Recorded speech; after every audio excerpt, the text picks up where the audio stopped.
Halo, selamat pagi, Bapak Ibu, saudara-saudari terkasih. Selamat berjumpa kembali dalam permenungan kita pada hari Kamis 10 Februari 2022. Dan sabda Tuhan hari ini yang kiranya bisa menjadi tuntunan serta petunjuk hidup kita diambil dari Markus. Mari sejenak kita membaca dan mendengarkan Injil Kristus. Inilah Injil suci menurut Markus. Lalu Yesus berangkat dari situ dan pergi ke daerah Tirus. Ia masuk ke sebuah rumah dan tidak mau bahwa ada orang yang mengetahuinya. Tetapi kedatangannya tidak dapat dirahasiakan. Malah seorang ibu yang anak perempuannya kerasukan roh jahat segera mendengar tentang dia, lalu datang tersungkur di depan kakinya.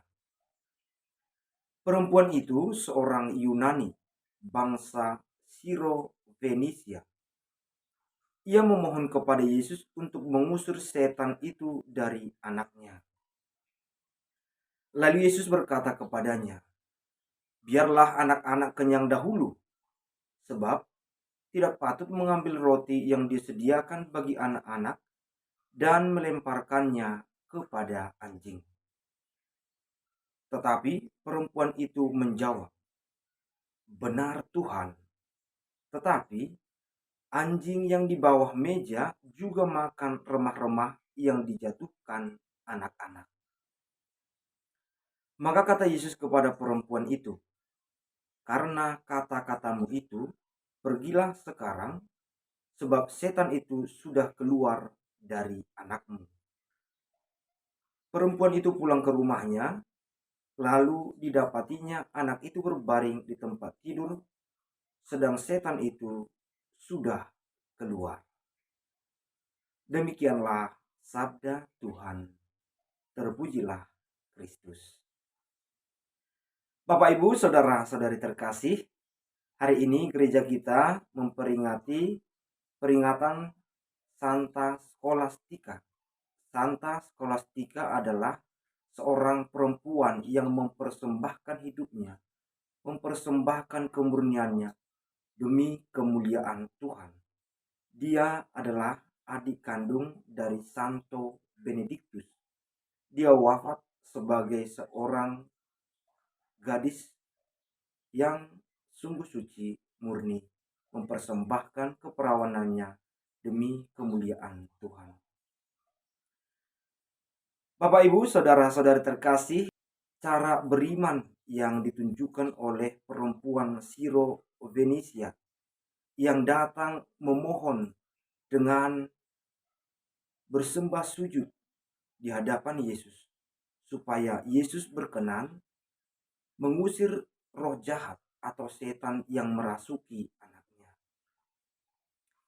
Ketika melihat tindakan perempuan itu, Yesus seolah-olah menolak dan bahkan sepertinya agak keras dengan mengatakan, "Biarlah anak-anak kenyang dahulu, sebab tidak patut mengambil makanan dari anak-anak dan melemparkannya kepada anjing."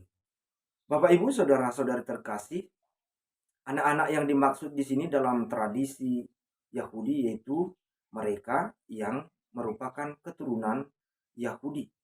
Jika dikatakan Siro-Fenisia, berarti dia atau orang itu bukan kalangan orang Yahudi, maka dia bukanlah tergolong pada anak-anak Yahudi. Mereka yang di luar bangsa Yahudi, anak-anak Yahudi, dikenal dengan orang-orang kafir, bangsa kafir. Orang-orang Yahudi menganggap bahwa mereka adalah anak-anak pilihan Tuhan. Namun pada kenyataannya, sikap, tindakan mereka, penolakan mereka kepada Yesus tidak menunjukkan bahwa mereka memang anak-anak Tuhan. Oleh karena itu, berkat rahmat yang dibawa oleh Yesus sendiri bagi mereka tidak sungguh diperolehnya. Malah, orang yang mereka anggap kafir orang asing, perempuan Sirofenisia yang datang dengan keteguhan iman dan juga dibarengi dengan kerendahan hati, memohon kekuatan dan rahmat dari Yesus, dialah yang memperoleh rahmat dan keselamatan.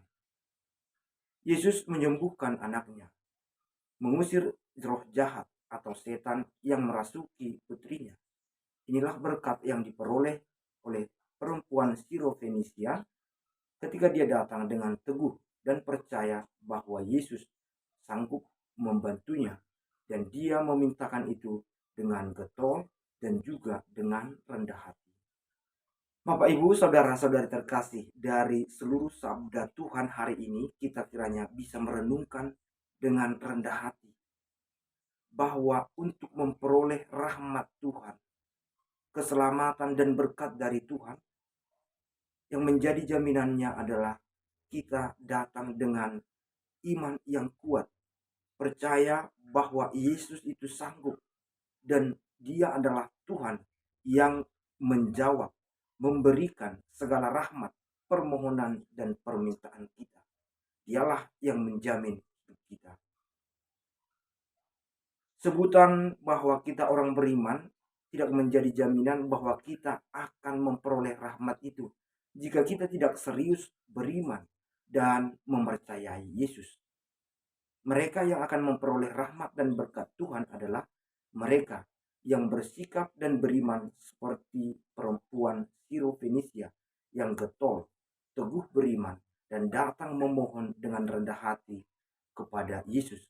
Oleh karena itu, dia memperoleh rahmat dan berkat. Inilah kiranya yang perlu kita renungkan. Haruslah juga menjadi pertanyaan bagi kita, jika selama ini permohonan doa-doa kita serasa tidak kunjung kita peroleh buahnya, mungkin kita perlu merenungkan dan bertanya, apakah kita itu datang meminta dan memohon kepada Tuhan hanya sebatas seolah-olah bahwa kita orang beriman, atau kita datang kepada Tuhan dengan angkuh dan sombong.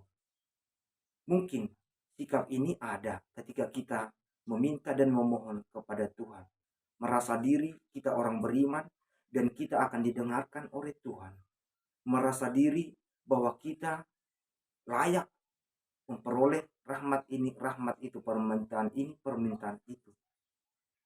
Namun kita datang dengan keangkuhan, maka benar bahwa kita tidak akan memperoleh rahmat dan berkat Tuhan yang kita mohonkan. Maka mari mengikuti, mencontoh iman, sikap perempuan Sirofenisia yang bagi orang tertentu dia adalah kafir, tidak pantas datang memohon kepada Tuhan. Namun dengan sikapnya, tindakannya yang sungguh mempercayai Tuhan Yesus dan kerendahan hatinya memohon, dia akhirnya memperoleh apa yang dicita-citakannya, apa yang diharapkan dan dimohonkannya. Mari kita juga menguatkan iman kita, memperteguh pengharapan dan kepercayaan kita kepada Yesus, dan kita sampaikan harapan, permohonan dan cita-cita kita kepada Yesus dengan sikap rendah hati. Dengan demikian kita bisa berharap dan percaya Yesus juga akan mendengarkan permohonan dan permintaan kita, dan kita akan memperoleh rahmat yang kita mohonkan. Semoga Tuhan memberkati hidup kita dan seluruh permohonan kita hari ini. Amin.